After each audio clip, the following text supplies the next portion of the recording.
Jadi itu sesuatu yang menurut saya alibi yang menggemaskan.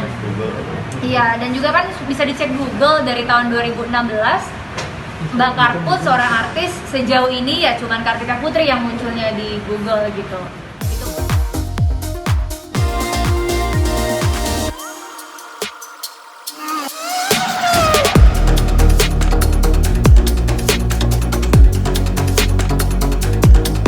Jadi tadi sudah kita mendengarkan yang mengikuti gelar perkara khusus yang diajukan oleh DRL. Dalam gelar tersebut, dia mengajukan keberatan terkait dengan proses penyidikan yang pada intinya dia merasa yang dilakukan adalah benar, seperti itu. Dan juga memang ada satu hal yang menarik, nanti mungkin Kartika Putri akan menyampaikan.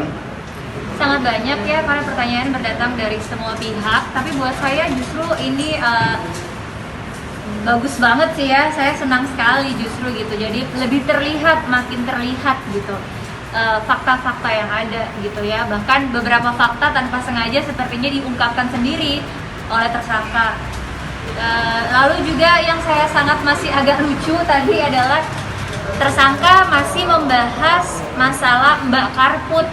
Mbak Karput, seorang artis yang dia sebutkan katanya itu adalah nama sebuah PT. Di situ aja sih menjadi lawakan untuk kita semua adalah sejak kapan PT disebut Mbak, sejak kapan ada artis yang artis menjadi sebuah PT gitu. Jadi itu sesuatu yang menurut saya alibi yang menggemaskan. Iya, dan juga kan bisa dicek Google dari tahun 2016. Mbak Karput, seorang artis, sejauh ini ya cuman Kartika Putri yang munculnya di Google gitu. Itu pun bisa menjadi suatu pertimbangan juga bahwa dari awal pihak saya tidak menuntut apapun, hanya menuntut permintaan maaf. Karena apa yang beliau ucapkan tidak memiliki bukti-bukti dan fakta yang benar. Hanya itu kok, saya tidak pernah mau ini sampai hari ini gitu.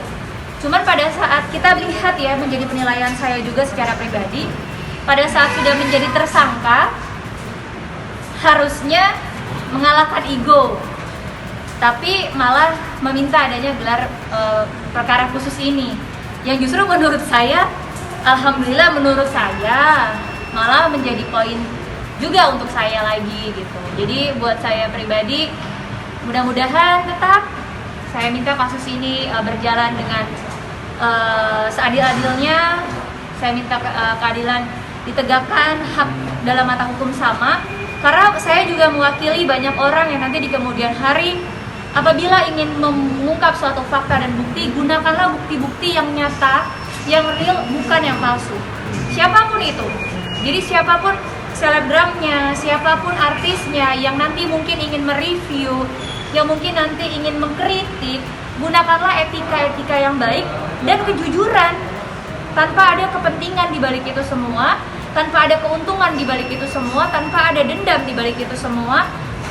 Saya hanya meminta agar menggunakan bukti yang asli, bukti yang real, bukan bukti yang tidak bisa dipertanggungjawabkan. Karena ketika dilaporkan akhirnya bingung sendiri. Itu aja sih, siapapun itu. Jadi buat saya pribadi, kasus saya kenapa saya lanjut, karena memang tidak ada permintaan etikat baik dari pihak tersangka. Dan yang kedua, kenapa saya menegakkan ini, karena saya juga ingin mengedukasi juga untuk siapapun pengguna media sosial, gunakanlah media sosial dengan bijaksana, dengan jujur, dan bukti fakta yang nyata, sehingga kalau dilaporkan bisa mempertanggungjawabkan. Tapi kalau seandainya buktinya tidak asli, tidak fakta, ya akan mempersulit diri sendiri. Itu aja sih buat saya pribadi. Siapapun itu, dan pelajaran buat saya sendiri juga. Makanya saya menegakkan keadilan di sini. Mudah-mudahan tidak kemakan giringan opini, karena saya tidak jago untuk menggiring opini. Tetapi saya hanya bisa bicara sesuai bukti, bukan persepsi, bukan pendapat. Itu aja sih.